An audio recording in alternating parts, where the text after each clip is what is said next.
Ресейліктерден бас тартсақ, қазақылығымыз қайда қалады?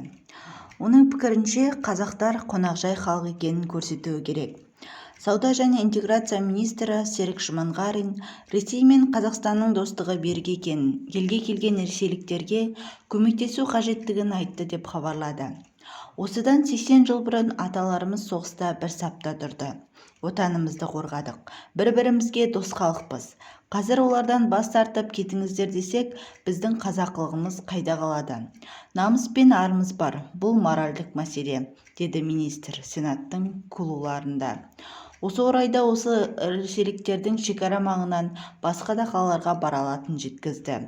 Олар келіп транзитпен кетіп жатыр. Бірақ әрине шекарадағы аудандарға салмақ түсуде. Сондықтан оларға түсіндіріп айту керек.